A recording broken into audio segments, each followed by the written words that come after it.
ഹസ്തരേഖ സംബന്ധമായ ഈ എളിയ വീഡിയോയിലേക്ക് എല്ലാവർക്കും സ്വാഗതം. ഇന്ന് പറയാൻ പോകുന്നത് ശത്രുക്കെട്ട് മന്ത്രം. മന്ത്രം കേൾക്കുമ്പോൾ തന്നെ അറിയാം, ശത്രുക്കെട്ട് മന്ത്രം, ശത്രുവിനെ കെട്ടുന്ന മന്ത്രം, ശിവശക്തി മന്ത്രമാണ്, ശിവന്റെയും ദേവിയുടെയാണ്. ശത്രുവിനെ കെട്ടുന്ന മന്ത്രം എന്ന് വെച്ചാൽ നമുക്കെതിരെ ഉള്ള ഏത് ശത്രുവിൻ്റെയും പ്രവർത്തനങ്ങളെ സ്തംഭിപ്പിക്കുന്ന, നമ്മളെ സംരക്ഷിക്കുന്ന അത്ഭുതമായ ശത്രുക്കെട്ട് മന്ത്രം. ഞാനിത് ലളിതമായി ചെയ്യാവുന്ന കാര്യമാണ്. ഞാൻ ഈ മന്ത്രം നിങ്ങൾക്ക് പറഞ്ഞു തരാം. നിങ്ങളിത് ഈ മന്ത്രം പ്രയോഗിക്കേണ്ട ഒരു രീതിയുണ്ട്, അത് രഹസ്യ രീതിയാണ്, അത് പറഞ്ഞുതരാം. നിങ്ങൾക്ക് ഏതൊരാൾക്കും ചെയ്യാം, രാവിലെ ചെയ്യാം. ഇതിൻ്റെ പ്രയോജനങ്ങൾ എന്താണെന്ന് ചോദിച്ചു കഴിഞ്ഞാൽ സമയദോഷങ്ങൾ മാറിക്കിട്ടും. ഏഴരശനി ആയിക്കോട്ടെ, കണ്ടകശനി ആയിക്കോട്ടെ, ജന്മശനി ആയിക്കോട്ടെ, അഷ്ടമശനി ആയിക്കോട്ടെ, രാഹു പിഴച്ചു നിന്നോട്ടെ, അതിനിപ്പോൾ എന്താണ്, കേതു പിഴച്ചു നിന്നോട്ടെ, ഏതിനെ മാറ്റാൻ ശിവനും ശക്തിക്കും ഈ മന്ത്രത്തിന് ശക്തി ഉണ്ടെന്നുള്ളതാണ്. അപ്പൊ ഇത് ഭക്തിയോടെ ചെയ്യണം, നിത്യവും ചെയ്യുക, ശുദ്ധി അശുദ്ധിയൊന്നുമില്ല. മാത്രമല്ല, ഇത് ഏതെങ്കിലും നെഗറ്റീവ് എനർജികൾ നമ്മളെ ബാധിച്ചിട്ടുണ്ടെങ്കിൽ, നമ്മൾ ചിലപ്പം പല സ്ഥലങ്ങളിൽ പോകുന്നു, ചിലർത്തുനിന്ന് ചിലപ്പം കുളത്തിൽ കുളിക്കുന്നു, ചില ബാധകൾ അല്ലെ ചില നെഗറ്റീവ് എനർജികൾ, ചില ആത്മാക്കൾ ചിലപ്പം നമ്മളെ സ്വാധീനിക്കാം. അല്ലെ നമ്മളൊരു മരണത്തിന് പോകുന്നു, അടുത്തൊരു കൂട്ടുകാരനാണ്, ചിലപ്പോൾ ആത്മാവിൻ്റെ ഒരു സ്വാധീനം ചിലപ്പോൾ, നിർബന്ധമൊന്നുമില്ല, നമുക്കുണ്ടാകാം. ഇത് നമുക്ക് കാണാൻ പറ്റത്തില്ല. അല്ലെ നമ്മളൊരു ഒരു പ്രേതബാധ അല്ലെ ഒരു ആത്മാക്കൾ നെഗറ്റീവ് ഒരു ഇതുള്ള ഒരു വീട്ടിൽ പോകുന്നു, അവിടുന്ന് ചിലപ്പോൾ ചില കാര്യങ്ങൾ നമ്മളെ പിടികൂടാം. ഇത് നമുക്ക് കാണാൻ പറ്റത്തില്ല. ഏഴ് അയൽപക്കത്ത് പോലും വരത്തില്ല. ഏത് ദോഷങ്ങളും വിട്ടുപോകും. മാത്രമല്ല, ശത്രുദോഷങ്ങൾ ഒരു തരത്തിലുള്ള, ശത്രു എത്ര പ്രബലനായിക്കോട്ടെ ഒരു കുഴപ്പമില്ല, നമുക്കെതിരെയുള്ള എല്ലാ പ്രവർത്തനങ്ങളും സ്തംഭിക്കുക എന്നുള്ളതാണ്, സ്തംഭിപ്പിക്കും. ഈ മന്ത്രത്തിന് എതിരില്ല എന്ന് വെച്ച് കഴിഞ്ഞാൽ മറ്റൊന്നുമല്ല, ഇത് നല്ല കാര്യമാണ്. നമുക്കെതിരെയുള്ള എല്ലാ പ്രവർത്തനങ്ങളും സ്തംഭിപ്പിച്ച് നമുക്ക് വേണ്ടതെല്ലാം നേടിത്തരും, അതാണ്. പിന്നെ രോഗദുരിതങ്ങളും നഷ്ടപ്പെടുന്നവര്, അവര് ട്രീറ്റ്മെന്റ് ചെയ്യുന്നതിന്റെ കൂടെ, നമ്മൾ എന്തൊരു ആരോഗ്യ പ്രശ്നം ഉണ്ടെങ്കിലും പ്രധാനമായിട്ട് ട്രീറ്റ്മെന്റ് ചെയ്യണം. ഒരു ഡോക്ടറെ കണ്ടിട്ട് കുറവില്ല, വേറെ ഡോക്ടറെ കാണണം, അതാ ചെയ്യേണ്ടത്. അല്ലാതെ ഒരു ജ്യോതിഷനോട് ചോദിക്കരുത്. അതിന്റെ കൂടെ നമുക്ക് പ്രാർത്ഥിക്കാം. അങ്ങനെ ട്രീറ്റ്മെന്റിന്റെ കൂടെ ഉള്ളൊരു പ്രാർത്ഥന എന്ന നിലയിൽ ഈ മന്ത്രം ജപിക്കുന്നത് നല്ലതാണ്. പിന്നെ ഗ്രഹപ്പിഴകള്, ശനി ജാതകത്തിൽ പിഴച്ചു നിൽക്കുന്നു, അല്ലെ രാഹു ജാതകത്തിൽ പിഴച്ചു നിൽക്കുന്നു, ചൊവ്വായും രാഹുവും കൂടെ നിൽക്കുന്നു, അല്ലെ ശനിയും ചൊവ്വായും കൂടെ നിൽക്കുന്നു, ശുക്രനും സർപ്പനും കൂടെ നിൽക്കുന്നു, ഇങ്ങനെ, അല്ലെ ലഗ്നത്തിന് പാപകർത്തിരി വരുന്നു, ഇങ്ങനെ ഏതു തരത്തിലുള്ള, ഇങ്ങനെ അസംഖ്യ ആയിരക്കണക്കിന് യോഗങ്ങളുണ്ട് കേട്ടോ. ഇങ്ങനെ ഏതു തരത്തിലുള്ള ഗ്രഹങ്ങൾ ഏത് തരത്തിൽ പിഴച്ചു നിന്നാലും അതിനെയൊക്കെ, ആ ദോഷങ്ങളെയൊക്കെ തകർക്കാൻ, ഇല്ലാതാക്കാൻ ഈ മന്ത്രത്തിന് സാധിക്കും എന്നുള്ളതാണ്. അപ്പൊ അത്ര അത്ഭുത ശക്തിയുള്ളൊരു മന്ത്രമാണ് പറഞ്ഞുതരാൻ പോകുന്നത്. നിങ്ങൾ ഈ വീഡിയോയുടെ അവസാനം ഞാനൊരു മഹാരഹസ്യം നിങ്ങളോട് പറയുന്നുണ്ട്. ഏതൊരാൾക്കും പെട്ടെന്ന് ദൈവാധീനം, ഈശ്വരാനുഗ്രഹം, തടസ്സങ്ങൾ മാറാൻ ഒക്കെ അങ്ങനെയുള്ള ഒരു അനുഗ്രഹം കിട്ടുന്ന ഒരു രഹസ്യ വിദ്യ പറയുന്നുണ്ട്. എൻ്റെ വീഡിയോ കാണുന്ന എല്ലാവർക്കും അറിയാം, ഞാനൊരു കാര്യം വെറുതെ പറയത്തില്ല. അതുകൊണ്ട് നിങ്ങൾ മിസ് ചെയ്യരുത്, അവസാനം വരെ കാണാൻ ശ്രമിക്കുക എന്നേ എനിക്ക് പറയാൻ പറ്റത്തുള്ളൂ. നിങ്ങൾക്ക് അത് കണ്ടാൽ നിങ്ങൾക്ക് അതിൻ്റെ ഗുണം ഉണ്ടാകും. ആരും പറഞ്ഞു തരാത്ത ഒരു രഹസ്യമാണ്, അവസാനം പറയുന്നുണ്ട്. പിന്നെ സായിബാബയുടെ ചില കാര്യങ്ങൾ പറഞ്ഞു തരുന്നുണ്ട്. പിന്നെ ക്ഷേത്രത്തിൽ നമ്മൾ വഴിപാട് ചെയ്യുമ്പോൾ അറിയേണ്ട ഒരു പ്രധാനമായ കാര്യം പറഞ്ഞു തരുന്നുണ്ട്. ഇതെല്ലാം ഇന്നത്തെ വീഡിയോ പറഞ്ഞു തരുന്നുണ്ട്. അതുകൊണ്ട് വീഡിയോ നിങ്ങൾ മുഴുവൻ കാണാൻ ശ്രമിക്കണം. കണ്ടാൽ അതിൻ്റെ ഫലം കിട്ടും, അത്ര തന്നെ. മനസ്സിലാക്കിയാൽ, അത് ശരിയായിട്ട് പ്രയോജനപ്പെടുത്തിയാൽ. പിന്നെ നിങ്ങൾ ഈ എൻ്റെ 1600 മേൽ വീഡിയോ ഉണ്ട്, ഇതൊക്കെ നിങ്ങളൊരു ബുക്ക് വാങ്ങി നിങ്ങൾക്ക് ആവശ്യം ഉണ്ടെങ്കിൽ എഴുതി വെക്കുക. എല്ലാത്തിനകത്തുള്ള പരിഹാരങ്ങൾ ഇതിൻ്റെ ആ വീഡിയോകളെല്ലാം ഉണ്ട്. നിങ്ങൾക്ക് ആവശ്യമുള്ളപ്പെടുത്ത് പ്രയോഗിക്കാം. പറഞ്ഞ് മനസ്സിലായോ? അല്ല എല്ലാം കൂടെ ഒരാൾ ചെയ്യണമെന്നല്ല പറഞ്ഞ്, എപ്പോഴെങ്കിലും ആവശ്യം വരും, അപ്പോൾ എടുത്ത് പ്രയോഗിക്കാം. എല്ലാം എഴുതി വെക്കുക, എല്ലാം നല്ല കാര്യങ്ങളാണ്. അങ്ങനെ ധാരാളം ആളുകൾ ചെയ്യുന്നുണ്ട്. 3, 4 ബുക്ക് കഴിഞ്ഞവരൊക്കെ ഉണ്ട്. ആവശ്യം ഉണ്ടേ ചെയ്യും. ഇതൊക്കെ യൂട്യൂബിൽ എത്ര നാൾ കാണുമെന്ന് നമുക്ക് പറയാൻ പറ്റത്തില്ല. അതുപോലെ എന്നോട് ചോദിച്ചാൽ ഇതെല്ലാം എനിക്ക് തിരക്കിലായിരിക്കും, ഇതൊന്നും പറഞ്ഞു തരാനും പറ്റത്തില്ല. വീഡിയോ കണ്ട് മനസ്സിലാക്കിക്കോണം, മനസ്സിലായില്ലേ? വർക്കുകൾ തന്നെ തീരുന്നില്ല, അതുപോലെ തിരക്കാണ്. അതിൻ്റെ ഇടയ്ക്ക് ഞാൻ പറഞ്ഞ കാര്യങ്ങൾ തന്നെ വീണ്ടും, വീഡിയോ പറഞ്ഞ കാര്യങ്ങൾ കൊണ്ട് വീണ്ടും എന്നോട് ചോദിച്ചാൽ എനിക്കത് സമയം കാണത്തില്ല പറഞ്ഞുതരാൻ. അതുകൊണ്ട് വീഡിയോ ആവശ്യമുള്ളവർ കാണണം കേട്ടോ. പിന്നെ നേരിട്ട് കൺസൾട്ടിങ് ഇല്ല, വാട്സപ്പ് വഴി മാത്രമാണ്. സംഖ്യാജ്യോതിഷം, ഹസ്തരേഖ, ഗ്രഹനില ഇതൊക്കെയാണ് ചെയ്യുന്നത്. നിങ്ങൾക്ക് താല്പര്യമുള്ളൊരു വാട്സപ്പ് ഇടുക, ഞാൻ ഫ്രീ ആകുമ്പോൾ റിപ്ലൈ തരും. നല്ല കാര്യങ്ങൾ മാത്രമേ പറഞ്ഞു തരത്തുള്ളൂ, അറിയാമല്ലോ, വീഡിയോ കാണുന്നവർക്ക് അറിയാം. അപ്പം നിങ്ങൾക്ക് ആവശ്യമുണ്ട് ചെയ്യുക അല്ലെങ്കിൽ ചെയ്യാതിരിക്കുക. ഫോൺ വിളിച്ചാൽ കിട്ടത്തില്ല, നേരിട്ട് വന്നാലും നോക്കാൻ സാധിക്കത്തില്ല, കാരണം വാട്സപ്പിലെ വർക്ക് തന്നെ സമയത്തിന് തീരുന്നില്ല. ഇതാണ് സാഹചര്യം. പിന്നെ നിങ്ങൾക്ക് എന്തെങ്കിലും ഒരു അത്യാവശ്യ കാര്യം ചോദിക്കാനുണ്ടെങ്കിൽ ചുരുക്കി ചെറിയൊരു വോയിസ് ആയിട്ട് അത് ചോദിച്ചാൽ ഞാൻ എനിക്കറിയാവുന്ന, എൻ്റെ ശ്രദ്ധയിൽപ്പെട്ട എനിക്കറിയാവുന്ന നല്ല കാര്യം പറഞ്ഞുതരാം. അതിന് ഫീസോ കാര്യങ്ങളോ ഒന്നുമില്ല. പിന്നെ വിശകലനം ചെയ്യുന്നതിന് മാത്രമേ ഒരു നിശ്ചിത ഫീസുള്ളൂ. അത് ആവശ്യമുള്ളൊരു ചെയ്യുക. ഇതാണ് സാഹചര്യം. അപ്പോൾ ഇനി വീഡിയോയിലേക്ക് വരികയാണ്. അതായത് ഞാനീ പറയുന്ന ഒരു മന്ത്രം നിങ്ങൾ രാവിലെ ജപിക്കുക. അത് ജപിക്കേണ്ട ഒരു രീതിയുണ്ട് കേട്ടോ. ആദ്യം പതുക്കെ ഒരു ദീർഘശ്വാസം എടുക്കുക. ഇവിടെ ഒരു നെറ്റിയിലൊരു വെള്ളപ്പൊട്ട് പോലെ ഒരു പ്രകാശം സങ്കല്പിക്കുക. ആദ്യം നെറ്റിയിലിവിടെ സങ്കല്പിച്ച് കണ്ണ് തുറന്നുകൊണ്ട് തന്നെ പതുക്കെ ഒരു ദീർഘശ്വാസം എടുക്കുക. പതുക്കെ ദീർഘശ്വാസം വിടുക. അപ്പൊ ശ്രദ്ധ ഈ നെറ്റിയിലെ വെള്ളപ്രകാശത്തിലായിരിക്കണം, പൊട്ടുപോലെ. കഴിഞ്ഞു. അവിടെ ശ്വാസം എടുത്ത് പിടിക്കുകയൊന്നും വേണ്ട. അവനവനെ കൊണ്ട് പറ്റുന്ന പോലെ പതുക്കെ എടുക്കുക, പതുക്കെ വിടുക. അപ്പൊ ഇവിടെ ഒരു വെള്ളപ്പൊട്ട് പോലെ ഒരു പ്രകാശം സങ്കല്പിച്ച് വേണം അത് ചെയ്യാൻ. ഇത് ശക്തിയാണ്, ദേവിയാണെന്ന് ഉറപ്പിച്ച് വിചാരിച്ച് വേണം. ഇവിടെ ഒരു വെള്ളപ്പൊട്ട് പോലെ പ്രകാശം കണ്ണ് തുറന്ന് സങ്കല്പിച്ച് പതുക്കെ ശ്വാസം എടുക്കുക, പതുക്കെ വിടുക. അവനവനെ കൊണ്ട് പറ്റുന്ന പോലെ. എടുത്ത് പിടിക്കുകയൊന്നും വേണ്ട, അവനവനെ കൊണ്ട് പറ്റുന്ന പോലെ ചെയ്യുക. ഇനിയും ഇത് ചെയ്യുന്ന എന്താണെന്ന് വെച്ചാൽ ആജ്ഞയിൽ ഒരു ഉണർവ് കിട്ടും. എന്നിട്ട് ഈ മന്ത്രം ചൊല്ലുമ്പോഴാണ് ഫലിക്കുന്നത്. പലർക്കും മന്ത്രങ്ങൾ ചൊല്ലിയാൽ ഫലിക്കാത്തതിൻ്റെ കാര്യം അത് നമ്മുടെ ബോധത്തിൽ ഒരു ഉണർവുണ്ടെങ്കിലേ ഈ മന്ത്രങ്ങൾ പെട്ടെന്ന് ഫലിക്കത്തുള്ളൂ. അല്ലെങ്കിൽ അത് ചൊല്ലുന്നതല്ല യാന്ത്രികമായി പോകും. പലപ്പോഴും ഈ ആജ്ഞയിൽ ഒരു ഉണർവുണ്ടായി കഴിഞ്ഞാൽ ആ മന്ത്രം ഫലിക്കും. അത് രഹസ്യവിദ്യ, മനസ്സിലാക്കിക്കും, നിങ്ങൾക്ക് ഗുണം ചെയ്യും. ഇനി മന്ത്രം ഇതാണ്: ഓം നമോ ഭഗവതേ ഓം ഐം ക്ലീം ഹ്രീം ശിവരുദ്രായ അഗ്നിപ്രദേശായ സർവശത്രു സംഹാരിണി സർവശത്രുനാശനായ ശിവ ശിവശക്തി സർവ മൃത്യുഞ്ജയ രക്ഷ രക്ഷ ഹും ഫൾ സ്വാഹ. ഇതാണ് മന്ത്രം. ഇത് വീഡിയോയുടെ താഴെ ഡിസ്ക്രിപ്ഷൻ ബോക്സിൽ ഞാൻ എഴുതിയിടാം. വളരെ എളുപ്പമായി, ഇത് പെട്ടെന്ന് പഠിക്കാന്നുള്ളതേ ഉള്ളൂ. വായിച്ചു കഴിയുമ്പോൾ നിങ്ങൾക്ക് മനസ്സിലാവും. 2, 3, 4 തവണ ചെല്ലുമ്പോൾ ഇത് പഠിക്കും. വളരെ സിമ്പിളായിട്ടുള്ള, എളുപ്പമായതുകൊണ്ടാണ് ഞാൻ പറയുന്നത്. എനിക്ക് അറിയാവുന്നതുകൊണ്ടാണ് പറയുന്നത്. വളരെ എളുപ്പമാണ് പഠിക്കാൻ. അപ്പോൾ ഇത് നിങ്ങൾ വീഡിയോയുടെ താഴെ ഡിസ്ക്രിപ്ഷൻ ബോക്സ് ഞാൻ എഴുതിയിടും. അത് നോക്കിയിട്ട് ജപിക്കണം കേട്ടോ. ഈ മന്ത്രം നിങ്ങൾ എങ്ങനെ ജപിക്കണം? ആദ്യം ഞാൻ പറഞ്ഞു, ഒരു വെള്ളപ്പൊട്ട് പോലെ ഇവിടെ ഒരു പ്രകാശം നെറ്റിയുടെ മധ്യത്തിൽ സങ്കല്പിക്കുക, കണ്ണ് തുറന്നുകൊണ്ട്. അത് ദേവിയാണെന്ന് ഉറപ്പിക്കുക മനസ്സിൽ. എന്നിട്ട് പതുക്കെ ശ്വാസം എടുക്കുക, പതുക്കെ വിടുക. ശ്രദ്ധ ഇവിടെ ആയിരിക്കണം. കഴിഞ്ഞു. പിന്നെ അത് കഴിഞ്ഞു. പിന്നെ നിങ്ങൾ വാ കൊണ്ട് ജപിച്ചാൽ മതി.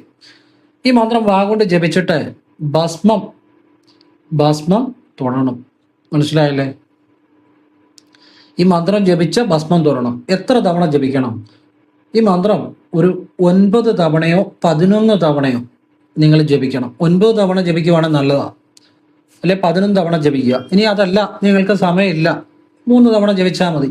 അല്ലെ 3 തവണ സമയമില്ലെങ്കിൽ ജപിച്ചാൽ മതി. പറ്റുവാണെങ്കിൽ ഒരു 9 തവണ അല്ലെ 11 തവണ ജപിച്ചാൽ വളരെ പെട്ടെന്ന് ഫലം കിട്ടും. നിങ്ങളുടെ സമയ സാഹചര്യം പോലെ ചെയ്യുക. ജപിച്ച് നിങ്ങൾ ഭസ്മം തൊടുക. വേണം ഒരു കുറച്ച് കഴിയുമ്പോൾ ഈ ഭസ്മം തൂത്ത് കളയാം. ഒരു 10 മിനിറ്റ് കഴിയുമ്പോൾ വേണം തൂത്ത് കളയാം. അല്ലെ ഭസ്മം അവിടെ ഇരുന്നോട്ടെ, അതിലൊന്നും കുഴപ്പമില്ല. ഭസ്മം തൊടുക രാവിലെ. ഇത് ആർക്കും ചെയ്യാം, ശുദ്ധി അശുദ്ധി ഒന്നുമില്ല. ഇനിയും ഇതിൻ്റെ അകത്ത്, ഈ മന്ത്രത്തിനകത്ത് മൊത്തം മനസ്സിലാക്കിയിട്ടേ ചെയ്യാവുള്ളൂ കേട്ടോ. ഈ മന്ത്രത്തിന്റെ രഹസ്യങ്ങൾ പറഞ്ഞുതരാം. നിത്യം രാവിലെ മാത്രം ചെയ്യുക. ഈ മന്ത്രത്തിന്റെ രഹസ്യം പറഞ്ഞുതരാം. അതായത് നമ്മുടെ സമയദോഷങ്ങൾ മാറിക്കിട്ടും എന്നുള്ളതാണ്. സമയദോഷം എന്ന് പറയുമ്പോൾ പിന്നെ ശത്രുക്കളിൽ നിന്നുള്ള ഏതൊരു പ്രവർത്തനങ്ങളെയും നിഷ്പ്രഭമാക്കും. ശത്രു കെട്ട് മന്ത്രമാണ്. ശത്രുക്കളെ ഓട്ടോമാറ്റിക്കായിട്ട് അവർ തന്നെ ഓട്ടോമാറ്റിക്കായിട്ട് ഒരു മാനസികമായ അല്ലെ ഒരു ചുറ്റുപാടുകളാൽ ഒരു ബന്ധനത്തിലാകും. നമുക്കെതിരെയുള്ള പ്രവർത്തനം നിർത്തും. മനസ്സിലായോ? അല്ലാതെ ആർക്കും ദോഷം വരുന്ന കാര്യമല്ല, ആരും ദോഷപ്പെടുത്തുന്ന കാര്യമല്ല. നമുക്കെതിരെയുള്ള അവരുടെ പ്രവർത്തനങ്ങൾ അവരുടെ മനസ്സ് കെട്ടും. എന്ന് വെച്ച് കഴിഞ്ഞാൽ നമുക്കെതിരെ വരത്തില്ല. അവർ കൺഫ്യൂസായി നിൽക്കും, അല്ലെ അവർ സ്തബ്ധരായി നിൽക്കും. അവർക്ക് നമുക്കെതിരെ ഒന്നും ചെയ്യാൻ പറ്റത്തില്ല. അതാണ്. നമുക്ക് എല്ലാ തടസ്സങ്ങളും മാറിക്കിട്ടും. ഒരു ശക്തിക്കും, അത് മനുഷ്യൻ നമുക്കെതിരെ പ്രവർത്തിക്കുന്നതാണേലും അദൃശ്യ ശക്തികൾ നമുക്കെതിരെ പ്രവർത്തിക്കുന്നതാണേലും അതിനെല്ലാം നിഷ്പ്രഭമാക്കുന്ന ശിവശക്തി ശത്രു കെട്ട് മന്ത്രമാണ്. അപ്പൊ ഇതിന് സമയദോഷം എന്ന് ഞാൻ പറഞ്ഞു. 7:30 ശനി സമയം. 7:30 ശനി സമയമാണ് ഒരാൾക്കെങ്കിൽ അയാൾക്ക് വാഹനം ശ്രദ്ധിക്കണം. തൊഴിൽ നഷ്ടപ്പെടാം. ആ ഒരു സമയത്തൊരു തൊഴിൽ നഷ്ടപ്പെട്ടാൽ പുതിയൊരു തൊഴിൽ കിട്ടാൻ ബുദ്ധിമുട്ട്. കിട്ടിയാലും അവിടെ പിടിച്ചു നിൽക്കാൻ ബുദ്ധിമുട്ട്, തൊഴിലെടുത്ത് മുഴുവൻ പാരയായിരിക്കും. അങ്ങനെ ലോണൊക്കെ അടയ്ക്കണം, പല പ്രശ്നങ്ങളും മനസ്സിനെ കാർന്നു തിന്നുന്ന രീതിയിലുള്ള ടെൻഷൻസ് ഉണ്ടാകും, സാമ്പത്തിക പ്രതിസന്ധി ഉണ്ടാകും. ഏഴര ശനി സമയത്ത് ഒരു ഏഴര ശനിയും ബാധിക്കത്തില്ല ഭക്തിയോടെ ചെയ്താൽ. പിന്നെ കണ്ടകശനി സമയത്ത് തോന്നും വീട് മെയിൻറ്റെയിൻസ് ചെയ്യണമെന്ന്, ചുമ്മാ ഇരിക്കുന്നവനും തോന്നും വീട് ഒന്ന് മെയിൻറ്റെയിൻസ് ചെയ്യണോ, അല്ലെ അതൊക്കെ പൈസ ആവുകയും ചെയ്യും, കൈ നിൽക്കത്തുമില്ല. പക്ഷെ അതൊക്കെ ചെയ്യാൻ പറ്റുന്ന സമയമാണ്. ചിലർ വണ്ടി എടുക്കും, പിന്നെ നല്ല കാര്യങ്ങൾ നടക്കാം. ഈ കണ്ടകശനി സമയത്ത് വഴക്ക് ബഹളം അങ്ങനെയുള്ള കാര്യങ്ങളിൽ ചെന്ന് അകപ്പെടാം. പിന്നെ വഴക്കുകൾ ഉണ്ടാകാൻ ശ്രദ്ധിക്കണം, വീട്ടിൽ കലഹങ്ങൾ ഉണ്ടാകാൻ ശ്രദ്ധിക്കണം, സാമ്പത്തിക ഇടപാടുകൾ ശ്രദ്ധിക്കണം. തട്ടിപ്പുകാർ നമ്മളോട് ഇങ്ങോട്ട് കൂട്ടുകെട്ടിന് വരും. ഇതെല്ലാം ഒഴിഞ്ഞു പോകുന്നുള്ളതാണ്. കണ്ടകശനി, ഏഴരശനി, അഷ്ടമശനി സമയത്ത് പല ചുമ്മാ ഇരുന്നാലും ആരോഗ്യപരമായിട്ടൊക്കെ എന്തെങ്കിലും പ്രശ്നങ്ങൾ. അതുപോലെ തന്നെ ആ സമയത്ത് ഏതെങ്കിലും പ്രസ്ഥാനങ്ങൾ തുടങ്ങിയാൽ അത് നഷ്ടത്തിൽ കലാശിക്കും. ചിലർ ലക്ഷങ്ങൾ മുടക്കിയൊക്കെ ആയിരിക്കും തുടങ്ങുന്നത്. എനിക്ക് അറിയാവുന്നവരോട് പറയാറുണ്ട്, അഷ്ടമശനി സമയത്ത് ഒരു വീട് വെക്കുകയാണെങ്കിൽ അത് ഇപ്പം വെക്കണ്ട, ഒന്ന് നീക്കി വെക്കുക. പക്ഷെ അത് കേൾക്കാതെ ചെയ്ത ചിലർക്ക് വലിയ സാമ്പത്തിക നഷ്ടങ്ങൾ ഉണ്ടായിട്ടുമുണ്ട്. പിന്നെ നിങ്ങളുടെ ഈശ്വരാധീനം പോലെ ഒക്കെ ഇരിക്കും. ഞാൻ ചിലരോട് പറഞ്ഞു കൊടുക്കാറുണ്ട്, അറിയാവുന്നവർ അഷ്ടമശനി സമയത്ത് ഒരു ബിസിനസ്സോ കാര്യങ്ങളൊക്കെ തുടങ്ങിയാലും വളരെ പ്രതിസന്ധികളായിരിക്കും, പൈസ നഷ്ടപ്പെടാനൊക്കെ സാധ്യത കൂടുതലാണ്. ഇതൊന്നും ഈ ഒരു മന്ത്രം നമ്മളിൽ പ്രസാദിച്ചാൽ, ചെല്ലിയെന്ന് പറഞ്ഞിട്ട് കാര്യമില്ല, നമ്മളിൽ വർക്കൗട്ട് ചെയ്യണം, നമ്മളിൽ അതിൻ്റെ പ്രഭാവം ഉണ്ടായാൽ എല്ലാ തടസ്സവും മാറിക്കിട്ടുമെന്നുള്ളതാണ്. ഭക്തിയോടെ ചെയ്യണം, ദിവസവും ചെയ്യണം. പിന്നെ നമ്മൾ നമ്മുടെ മനസ്സ് ശിവനും ശക്തിയിലും ചെല്ലണം. അതുപോലെ തന്നെ ഈ ബാധാദോഷങ്ങൾ എന്ന് പറഞ്ഞാൽ എന്താണ് ബാധിച്ചിരിക്കുന്ന ദോഷങ്ങൾ എന്ന് വെച്ചാൽ നിങ്ങൾ ആവശ്യമില്ലാത്ത കാര്യങ്ങളൊന്നും പുറകെ പോകുന്നത്, നല്ല രീതിയിലുള്ള പ്രാർത്ഥനകൾ ചെയ്താൽ മതി, നമ്മളെ ബാധിച്ചിരിക്കുന്ന ഏത് ദോഷവും മാറിപ്പോകും. അങ്ങനെയുള്ളൊരു പ്രധാന കാര്യമാണ് ഈ മന്ത്രം. ഏത് ബാധാദോഷങ്ങളെ, നമ്മളെ ബാധിച്ചിരിക്കുന്ന ദോഷങ്ങൾ അത്ര ഉദ്ദേശിച്ചാൽ മതി. ചിലപ്പോൾ നെഗറ്റീവ് എനർജികളായിരിക്കാം, അല്ലെ ചില ഈ ആത്മാക്കളുടെ സ്വാധീനമായിരിക്കാം, ഒക്കെ ആയിരിക്കും. ഇതെല്ലാം വിട്ടുപോകുന്നുള്ളതാണ്. നമ്മൾ ചിലപ്പം ചിലർ കുളത്തിൽ കുളിക്കാനിറങ്ങും, ജലത്തിൽ നിന്ന് ചില കാര്യങ്ങൾ ചിലപ്പോൾ ഇതുപോലെ നെഗറ്റീവ് എനർജികൾ ബാധിക്കാം. ചില പറമ്പിൽ കയറും, ഈ വെച്ചാരാധനയൊക്കെ ഉള്ള പറമ്പിൽ, അവിടെ ചില നെഗറ്റീവ് എനർജികൾ, ദുർമൂർത്തികളൊക്കെ ചിലപ്പം ബാധിക്കാം. ചില വീടുകളിൽ പോകുമ്പോൾ ചില നെഗറ്റീവ് ആത്മാക്കളുടെ സ്വാധീനമുള്ള ചില വീടുകളിൽ പോകുമ്പോൾ അവരെ ബാധിക്കാം. ചില മരണസ്ഥലത്ത് പോകുമ്പോൾ വളരെ അറ്റാച്ച്മെന്റ് ഉള്ള ചില കൂട്ടുകാർ പെട്ടെന്ന് മരിക്കുന്നു, ചിലപ്പോൾ അവരുടെ ഒരു സ്വാധീനം ഉണ്ടാകാം. അപ്പം ഇതൊക്കെ അങ്ങനെയൊന്നും ഉണ്ടാവണം നിർബന്ധമില്ല കേട്ടോ. അത് നിങ്ങൾ തെറ്റായ കാര്യങ്ങളുടെ പുറകെ പോവുകയും ചെയ്യരുത്. അതൊന്നും നമ്മുടെ മനസ്സിന് ബലം ഉണ്ടെങ്കിൽ ഇതൊന്നും നമ്മളെ ബാധിക്കത്തില്ല. അതാദ്യം മനസ്സിലാക്കുക. നമ്മുടെ മനസ്സിന് ബലം ഉണ്ടെങ്കിൽ ഒന്നും നമ്മളെ ബാധിക്കത്തില്ല. നമ്മൾ ഭയക്കുമ്പോഴാണ് നമുക്ക് ഇതൊക്കെ ഒരു പേടി പോലെ തോന്നുന്നത്. നമ്മുടെ മനസ്സിന് ഈ മന്ത്രം ജപിക്കുമ്പോൾ നമ്മുടെ മനസ്സിന് ബലപ്പെടുകയാണ്, ശിവശക്തി അനുഗ്രഹം. അതുകൊണ്ടാണ് ആജ്ഞയുടെ രഹസ്യം പറഞ്ഞതെന്ന്.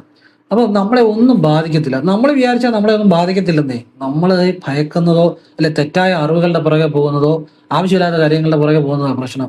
നമ്മൾ നല്ല രീതിയിൽ ഈശ്വരനെ വിളിക്കുക, ഒന്നും നമ്മളെ ബാധിക്കത്തില്ല. സത്യസന്ധമായിട്ട് ഞാൻ പറയും, നിങ്ങളൊന്നും സന്തോഷമായിരിക്കും, ഒരു കുഴപ്പമില്ല. സത്യമായ ജ്ഞാനം പറഞ്ഞു തരുന്നത് കേട്ടോ, അതിനാ പറഞ്ഞു തരുന്നത്. അപ്പോൾ അങ്ങനെയുള്ള കാര്യങ്ങളൊന്നും ബാധിക്കത്തില്ല. പിന്നെ ശത്രുദോഷം, നമുക്കെതിരെ ആര് പ്രവർത്തിച്ചാലും അതിനെല്ലാം നിഷ്പ്രഭമാക്കി കളയും. എന്ന് വെച്ചാൽ അവർക്ക് ദോഷം വരുമെന്നല്ല, നമുക്കെതിരെയുള്ള പ്രവർത്തനങ്ങളെ നിഷ്പ്രഭമാക്കി കളയും. മനസ്സിലായില്ലേ? ഞാൻ നല്ല കാര്യങ്ങളെ പറയത്തുള്ളൂ, അറിയാമല്ലോ. നമുക്കെതിരെയുള്ള പ്രവർത്തനങ്ങളെ നിഷ്പ്രഭമാക്കി കളയും എന്നുള്ളതാണ്. ഈ ശത്രു എത്ര പ്രബലനും ആയിക്കോട്ടെ, നമ്മുടെ ഇരിക്കുന്ന അതിനെക്കാട്ടി വലിയ വിദ്യയായിരിക്കുന്നത്. അതിനാണ് ഞാൻ ആജ്ഞാചക്രത്തിന്റെ രഹസ്യം പറഞ്ഞത്. മനസ്സിലായില്ലേ? ആജ്ഞയിൽ ഉണർത്തി ജപിക്കുന്ന മന്ത്രമായത്.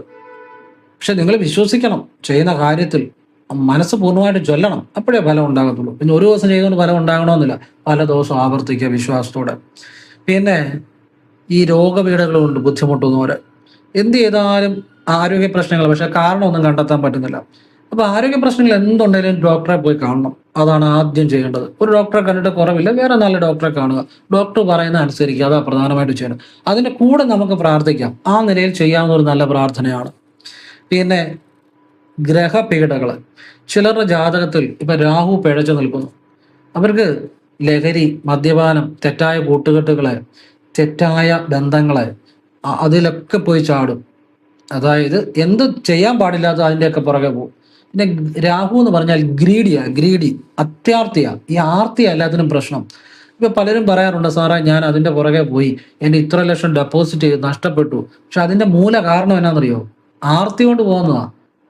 അതായത് മറ്റുള്ളവൻ അറിയാതെ എനിക്ക് പോയി പൈസ മുഴുവൻ കിട്ടണം. എവിടെയെങ്കിലും ഒരു തട്ടിപ്പ് പറയുമ്പോൾ കൂടുതൽ കാശ് കിട്ടുമെന്ന് പറഞ്ഞായിരിക്കും തട്ടിപ്പുകൾ വരുന്നത്. ആരും അറിയാതെ പോയി അങ്ങ് പൈസ അങ്ങ് മുടക്കും. ആർത്തിയോട് സംഭവിക്കുന്ന ആർത്തി. അപ്പൊ ഈ ആർത്തിയുടെ രാഹു അതിന്റെ കാരകൻ, രാഹു അതിലേക്ക് നയിക്കുന്ന ഗ്രഹം.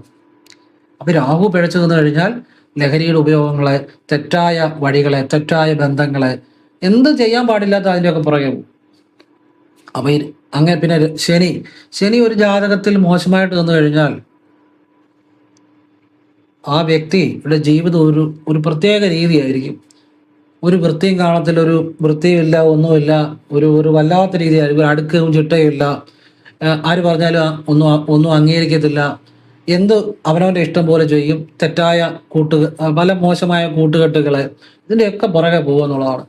അതുപോലെ തന്നെ ബുധനെ നല്ലതായിട്ട് തോന്നുന്ന ഏറ്റവും നല്ലത്. പക്ഷെ പാപഗ്രഹങ്ങളുടെ കൂടെയോ അങ്ങനെ പാപഗ്രഹങ്ങളുടെ യോഗങ്ങളോ അനിഷ്ടപ്രദമായിട്ട് പാപഗ്രഹങ്ങളുമായിട്ട് ചേർന്ന് നിന്നാൽ ബുധൻ നിന്ന് കഴിഞ്ഞാൽ അവൻ ഏറ്റവും സൂക്ഷിക്കാൻ, ഏറ്റവും വലിയ കള്ളത്തരങ്ങൾ ചെയ്യാനുള്ള ഒരു ടെൻഡൻസി ഉണ്ടാവും. മനസ്സിലായില്ലേ? വലിയ ബാങ്ക് റോബറികൾ അങ്ങനെയൊക്കെ ചെയ്യുന്നവർ ഈ ബുധനെ ഏറ്റവും മോശമായിട്ട് നിൽക്കുന്നതെന്നാണ് പറയപ്പെടുന്നത്. ബുധനും മറ്റു ചില ഗ്രഹങ്ങളോട്, പാപഗ്രഹങ്ങളോട് മോശമായിട്ട് പിഴച്ചു വന്നു കഴിഞ്ഞാൽ അവന് മുഴുവൻ കൊനസ്റ്റ് ബുദ്ധിയായിരിക്കും. എങ്ങനെ അതായത് തെറ്റുകൾ ചെയ്യാനുള്ള ഒരു കൊനസ്റ്റ് ബുദ്ധികൾ എന്ന് വെച്ചാൽ, കൊനസ്റ്റ് ബുദ്ധികൾ ഉദ്ദേശിച്ചത് തെറ്റുകൾ ചെയ്യാൻ വേണ്ടിയുള്ള ഒരു പ്രത്യേക ബുദ്ധി അവന് കാണും. പക്ഷെ പിടിക്കപ്പെടുകയും ചെയ്യും, ലാസ്റ്റ് അതിന്റെ ബുദ്ധിമുട്ടും ഉണ്ടാവും. കള്ളത്തരങ്ങളെ, ഈ മോഷണമെ, പിടിച്ചുപറി, ഇതൊക്കെ ചെയ്യുന്ന, ഇപ്പം ഈ മോഷ്ടിക്കുക അല്ലെങ്കിൽ പോക്കറ്റ് അടിക്കുക എന്നൊക്കെ പറഞ്ഞാൽ വളരെ സൂക്ഷ്മമായിട്ട് ചെയ്യുന്ന കാര്യങ്ങളാണ്.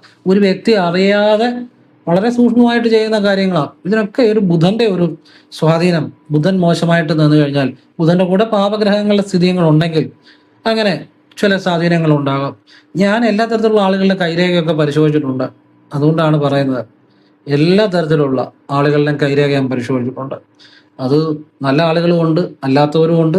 അത് അനുഭവത്തിൽ നിന്നാണ് പറയുന്നത്. അതുപോലെ കൈരേഖയിൽ ചന്ദ്രമണ്ഡലം മോശമായിട്ട് നിന്നാൽ കളവ് ചെയ്യാനുള്ള ഒരു പ്രവണത, തെറ്റായ കാര്യങ്ങൾ ചെയ്യാനുള്ള ഒരു പ്രവണത, തെറ്റായ കൂട്ടുകെട്ടിൽ പോകാനുള്ള പ്രവണത, ഇതൊക്കെ ഉണ്ടാകാം കൈരേഖയിലെ ചന്ദ്രമണ്ഡലം മോശമായിട്ട് നിന്ന്. ഇതൊക്കെ ഇങ്ങനെ ചില കാര്യങ്ങളുണ്ട്. ഏത് ദോഷങ്ങളെയും മാറ്റുവാൻ ഈ ശിവശക്തി ശത്രു കെട്ട് മന്ത്രത്തിന് ശക്തി ഉണ്ടെന്നുള്ളതാണ്. അതാണ് ഗ്രഹപീഡകളെ മാറ്റാനുള്ള ശക്തിയുണ്ട്. ചിലർക്ക് എപ്പോഴും ആക്സിഡന്റ് ആയിരിക്കും. അങ്ങനെയുള്ളവരുടെ ജാതകം പരിശോധിച്ചാൽ കേതുവും ഗുളികനും ചില പ്രത്യേക പൊസിഷൻസ് യോഗം ചെയ്തോ അല്ലാതെ നിൽക്കുന്ന കാണാം. പല കാരണങ്ങൾ കൊണ്ട് വരാം. ചിലർക്ക് കുജ സർപ്പയോഗമായിരിക്കും, ചൊവ്വ സർപ്പയോഗമായിരിക്കും. ചിലർക്ക് കുജ ശനി യോഗമായിരിക്കും.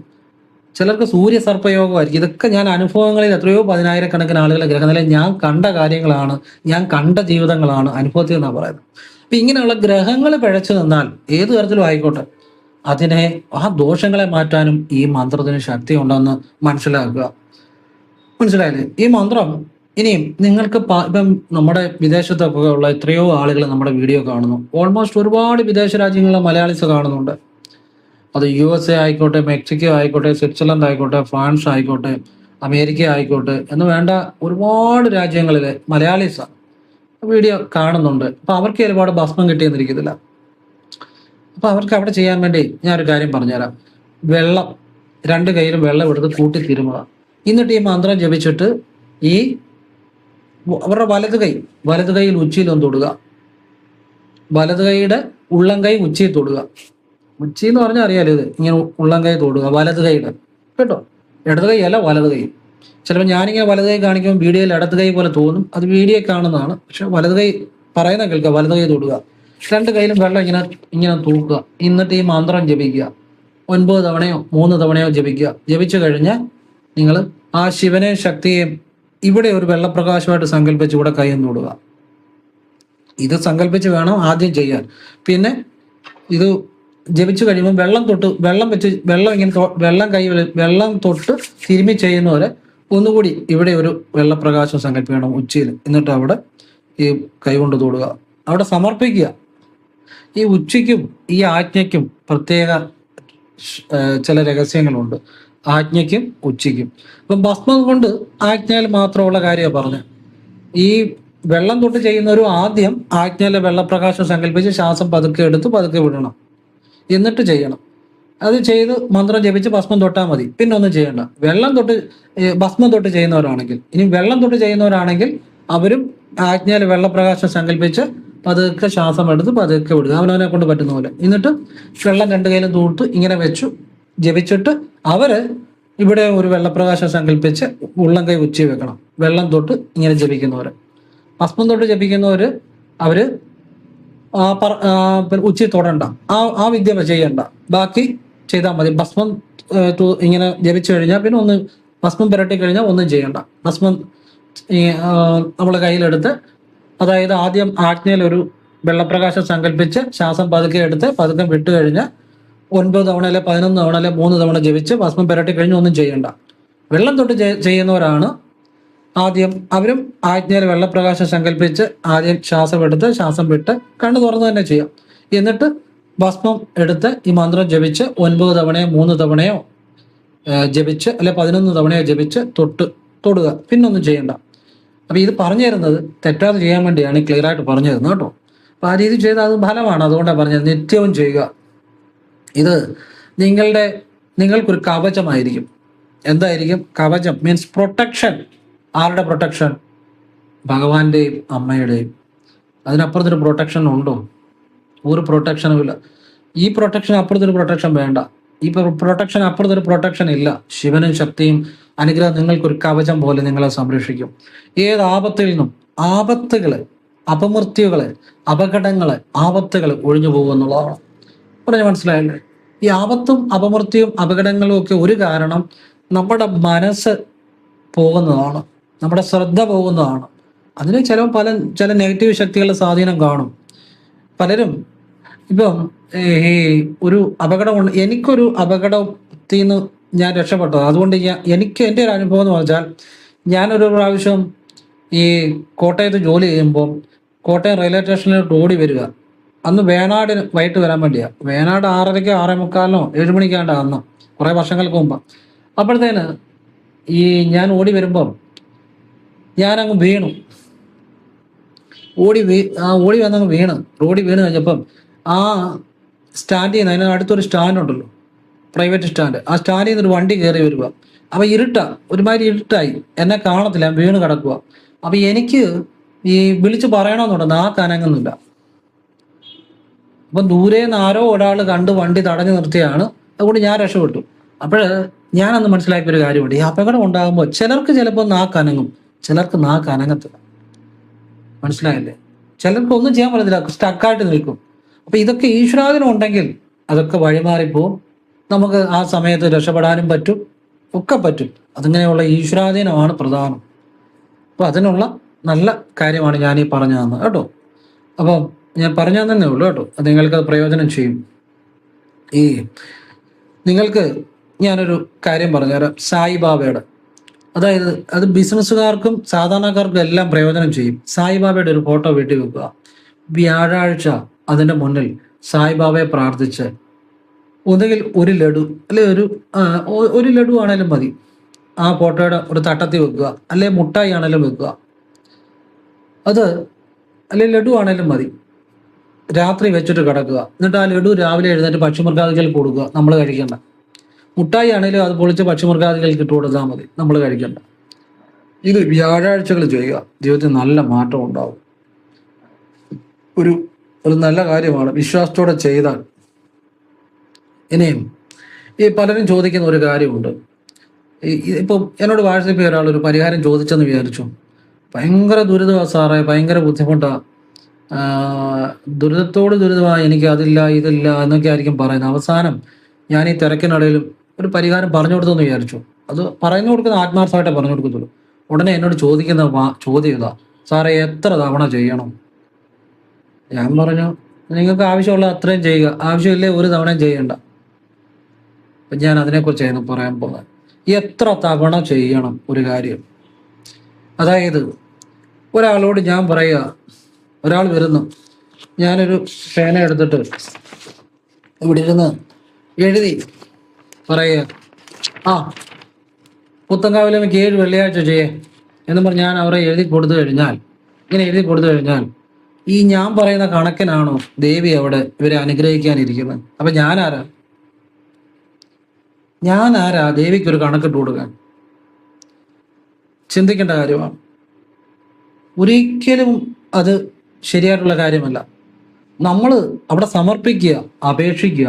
വേറെ ഒന്നും പിടിച്ചു വാങ്ങിക്കാനോ അല്ല 7 വെള്ളിയാഴ്ച ചെയ്യുമ്പോൾ എനിക്ക് ഫലം തരാനോ ഒന്നും പറയാൻ പറ്റത്തില്ല. കണക്കിട്ട് കൊടുക്കാൻ പറ്റത്തില്ല. നിങ്ങൾ ചിന്തിച്ചു നോക്കുക. നിങ്ങൾക്ക് ശരിയാണെന്ന് സ്വീകരിക്കുക, അല്ലെങ്കിൽ നിങ്ങൾ സ്വീകരിക്കാതിരിക്കുക. എനിക്ക് ശരിയെന്ന് തോന്നിയ കാര്യമാണ് പറയാൻ. അതായത് നമ്മൾ ആ ദേവിക്ക് ഒരു കണക്കിട്ട് കൊടുക്കാൻ നമ്മൾ ആളല്ല. ഇപ്പൊ ഞാൻ ആരാ? ദേവിയെക്കാട്ടിലും വലിയ ആളല്ലേ. ദേവിയാ തീരുമാനിക്കുന്നത് ഇവനെ 7 വെള്ളിയാഴ്ച കഴിയുമ്പോൾ ഇവനെ അനുഗ്രഹിക്കണോ, 1 വെള്ളിയാഴ്ച കഴിയുമ്പോൾ ഇവനെ അനുഗ്രഹിക്കണോ എന്ന് ആരാ തീരുമാനിക്കുന്നത്? ദേവിയാ. ചിലപ്പോൾ ദേവി തീരുമാനിക്കും 9 വെള്ളിയാഴ്ച കഴിഞ്ഞ് ഇവനെ അനുഗ്രഹിക്കുന്നുള്ളൂ, അല്ലെ 1 കൊല്ലം കഴിഞ്ഞ് അവനെ അനുഗ്രഹിക്കുന്നുള്ളൂ. ദേവി തീരുമാനിച്ചാൽ ഇവന് 7 വെള്ളിയാഴ്ച കഴിഞ്ഞ് ഇവനെ പോയില്ലെങ്കിൽ എന്തായിരിക്കും? അവൻ അനുഗ്രഹം കിട്ടുമോ? എപ്പോഴും മനസ്സിലാക്കേണ്ട ഒരു കാര്യം, നമ്മളൊരു ക്ഷേത്രത്തിൽ വഴിപാട് ചെയ്യാൻ പോയാൽ എത്ര തവണ എന്നുള്ളതല്ല, ഒരു തവണ പോലും ആ ഹൃദയത്തിൽ നിന്ന് പ്രാർത്ഥന ചെയ്താൽ ഫലം കിട്ടും. മനസ്സങ്ങ് ചെല്ലണം. പിന്നെ നമുക്കൊരു അനുഭവം ഉണ്ടായി കഴിയുമ്പോൾ നമ്മൾ പറ്റുന്ന പോലെ ഈ വഴിപാടുകൾ ആവർത്തിക്കണം. അല്ലെങ്കിൽ ഒരു കണക്കിന് നമ്മളൊരു ഒരു കണക്കൻ ആ ഒരു കണക്കിന് ഇരുന്ന് കഴിഞ്ഞാൽ അതൊരു ദൈവികമായ ഒരു ഒരു ഒരു കാര്യമാണെന്ന് ചിന്തിക്കണം. ഒരു കണക്കിന് നമ്മൾക്ക് പോയി പിടിച്ചു മേടിക്കാൻ പറ്റുന്ന ഒരു കാര്യമല്ല.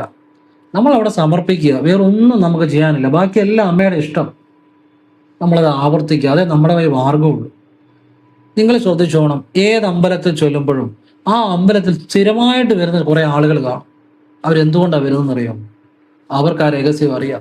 സ്ഥിരമായിട്ട് വന്ന് അവർ വഴിപാട് ചെയ്യുന്നതുകൊണ്ട് അവർക്ക് അതുപോലെ ഉയർച്ച ഉണ്ടാകുന്നുണ്ട്. അല്ലാതെ അവരൊരു 5 വെള്ളിയാഴ്ച വന്നു അല്ലെങ്കിൽ 3 വെള്ളിയാഴ്ച വന്ന് നിർത്തുക അല്ല. ഏത് ക്ഷേത്രത്തിലും പോയിക്കും അവിടെ സ്ഥിരമായിട്ട് വരുന്ന ചില ആളുകളുണ്ട്. അവരൊക്കെ സമ്പന്നരായിരിക്കും, സന്തോഷവാന്മാരായിരിക്കും. അവരെല്ലാം ജീവിതത്തിൽ പുതിയ പുതിയ അനുഗ്രഹങ്ങളുണ്ട്. അവർ എപ്പോഴും വന്ന് നമ്മെ കണ്ടു തൊഴും, പ്രാർത്ഥിക്കും. അതുകൊണ്ട് അവർക്ക് അനുഗ്രഹം ഉണ്ടാകുന്നു. അത് എപ്പോഴും ആലോചിച്ചോണം കേട്ടോ. അത് ഒരു പ്രധാനമായിട്ട് അറിയേണ്ട ഒരു കാര്യമാണ്.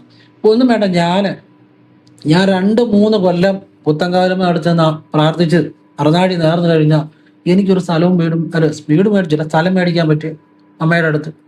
എങ്കിലും കുറെ കടമുണ്ട്, ബാങ്ക് ലോണൊക്കെ ഉണ്ട്. പക്ഷെ എങ്കിലും സാധിച്ചത് 2 കൊല്ലത്തിന് മേലെങ്കിലും 2-3 കൊല്ലം ഞാൻ അമ്മയോട് പറഞ്ഞിട്ടുണ്ട്.